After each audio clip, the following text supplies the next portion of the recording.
Hello everybody and welcome to Toitu to You, Curator's Corner, episode number 14.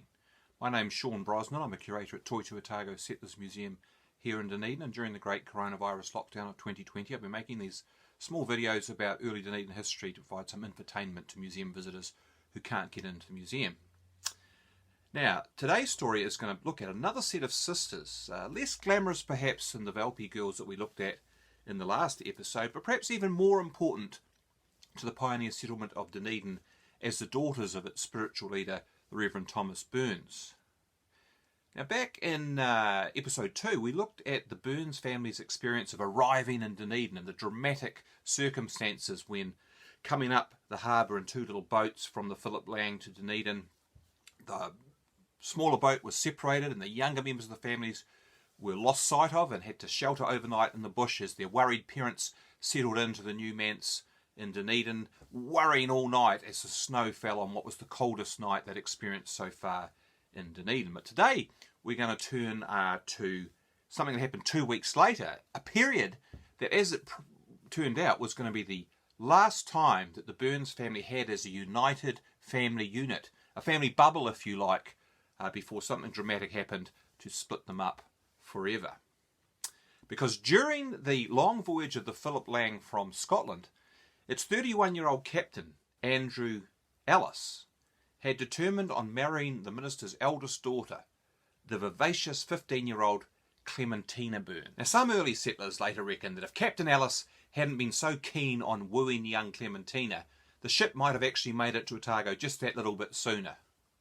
They also reckoned that Captain Ellis's close cooperation with the minister as to how the ship's daily life should be conducted, much stricter and more tightly regulated than was occurring on the John Whitcliffe under Captain Cargill's much more relaxed regime, was also due in no small part to his wanting to win the Reverend's daughter's hand.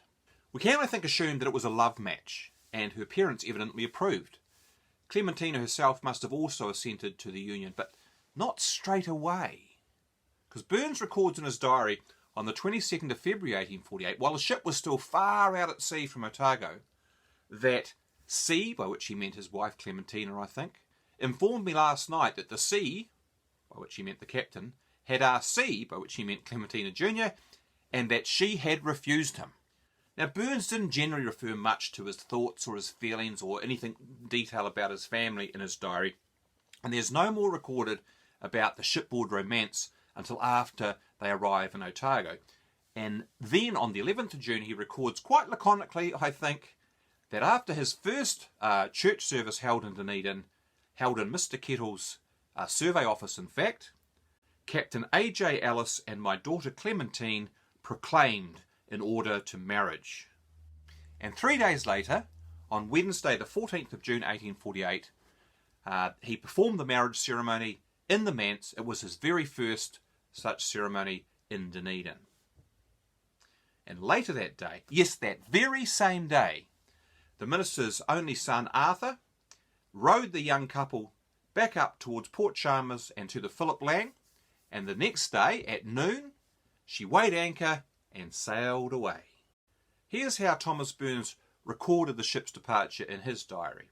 Arthur brought up the boat and told us that the Philip Lang was weighing anchor when he left about 12 noon.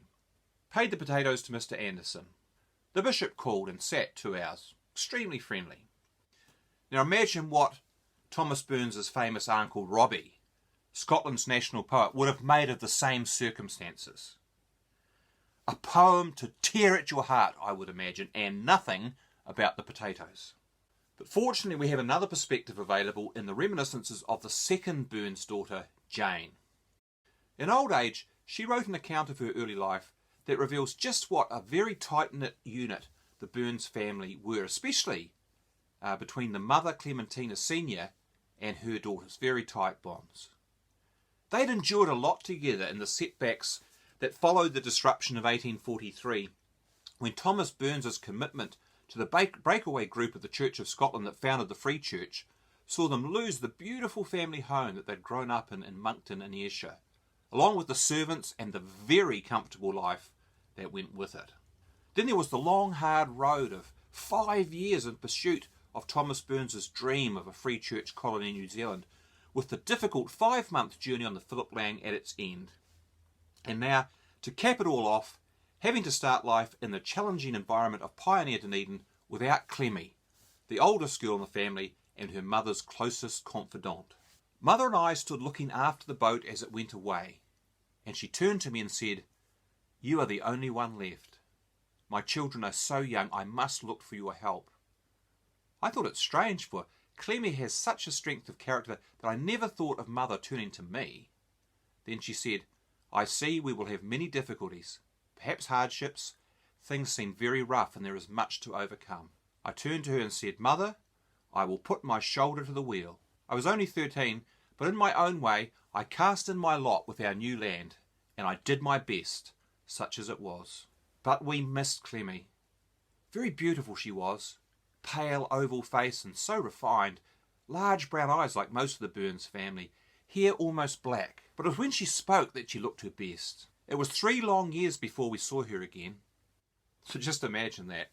What a incredible way to start your life in a colony, losing a key member of such a close-knit family. Well, I hope you enjoyed that story, and if you did, you might like to subscribe to this channel. Hit the bell icon so you get notified of future episodes. There will be some more of those coming up, although we look like we're getting out of lockdown, moving down the level. I'll be moving back to the museum at some point quite soon and doing fewer of these episodes, but still be doing some. So until the next one, bye for now.